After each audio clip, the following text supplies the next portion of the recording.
Hi. അങ്ങനെ ലൈഫിൽ ആദ്യമായിട്ടാണ് ഒരു തീരുമാനം സ്വന്തമായിട്ട് എടുക്കുന്നത്. അതും കുറച്ച് എക്സ്പെൻസീവ് ആയിട്ടുള്ള ഒരു തീരുമാനം. അധികമൊന്നുമില്ല. ചിലർക്ക് ഇത് അധികമായിട്ടുള്ള എക്സ്പെൻസ് ആയിരിക്കും. പക്ഷേ എന്നെ സംബന്ധിച്ചിടത്തോളം ഇത് അധികമായിട്ടുള്ള ഒരു എക്സ്പെൻസ് തന്നെയാണ്. ഞാൻ മേടിച്ചത് എൻ്റെ ഹെയറിന് വേണ്ടിയിട്ടാണ്. മേക്ക് മീ ബോൾഡിൻ്റെ 3 in 1 ഹോട്ട് ഹെയർ ബ്രഷാണ്. ലൈഫിൽ ആദ്യമായിട്ടാണ് ഇങ്ങനത്തെ ഒരു തീരുമാനം എടുക്കുന്നത്. ഒരുപാട് ഫ്യൂച്ചറിൽ റിച്ച് ആവുമ്പം അർബയോങ്ങിൻ്റെ മറ്റേ ഡൈസൺ ഒക്കെ മേടിക്കണം എന്ന് ഒരുപാട് ആഗ്രഹിച്ച് നടന്ന ഒരാളാണ് ഞാൻ. ഞാനാണ് പെട്ടെന്ന് എടുത്തൊരു തീരുമാനത്തിൽ ഇത് മേടിച്ചേക്കാം എന്ന് തീരുമാനിച്ചത്. ഇതിന് ഓൾമോസ്റ്റ് 2600 രൂപയ്ക്കാണ് എനിക്ക് കിട്ടിയിട്ടുണ്ടായിരുന്നത്. ഇന്ന് ഇന്ന് തന്നെയാണ് ഞാൻ ഈ വീഡിയോ ഇടുന്നതും. ജീവിതത്തിൽ ആദ്യമായിട്ടാണ് ഇങ്ങനത്തെ ഒരു സാധനം എൻ്റെ മുടിയിൽ ഞാൻ പരീക്ഷിക്കാൻ പോകുന്നത്. വേറൊരു പാനസോണിക്കിൻ്റെ ഒരു ഹെയർ സ്ട്രെയിറ്റ്നർ ഉണ്ട്.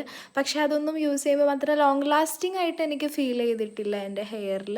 ഇതൊരുപാട് റിവ്യൂ കണ്ട് അങ്ങേയറ്റം ആഗ്രഹിച്ചിട്ടുള്ള സാധനമാണ്. ആൻഡ് ഫസ്റ്റ് തന്നെ എടുത്തു പറയാലോ, അത്രയ്ക്കും അടിപൊളിയായിട്ടുള്ള പാക്കേജിങ് ആയിരുന്നു. ഭയങ്കര ബ്യൂട്ടിഫുൾ പാക്കേജിങ് ആയിരുന്നു. തുറന്നപ്പോൾ കണ്ട വിഷ്വൽ ഇതാണ്. നമുക്ക് ഹെയർ ഡ്രൈ ചെയ്യാനും അതുപോലെ തന്നെ ഹെയർ സെറ്റ് ചെയ്യാനുള്ള 2 ഓപ്ഷൻസാണ് ഉള്ളത്. രണ്ടും ആ ഒരു വലിയ സാധനത്തിൽ ഇങ്ങനെ ടക്കും ചെയ്ത് കൊടുക്കുകയാണ് ചെയ്യേണ്ടത്. അത്യാവശ്യം നല്ല ക്വാളിറ്റി തന്നെയായിരുന്നു. പക്ഷേ ഒരു പ്രശ്നം എന്താണെന്ന് വെച്ചാൽ I don't know how to use, എങ്ങനെ ഉപയോഗിക്കണം എന്നുള്ള കാര്യം ഇപ്പോഴും സംശയമാണ്.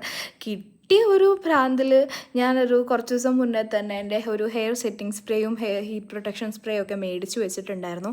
അതെല്ലാം മേടിച്ചിട്ട് ഞാൻ ട്രൈ ചെയ്തിട്ടുണ്ടായിരുന്നു. പക്ഷേ അധികമൊന്നും ചെയ്തില്ല. ജസ്റ്റ് ഒന്ന് ചീകി കൊടുത്തേ ഉള്ളൂ. ചീകി കൊടുത്ത വിഷ്വൽ ഞാൻ ഇപ്പോൾ കൊടുക്കാം. ഇങ്ങനെയാണ്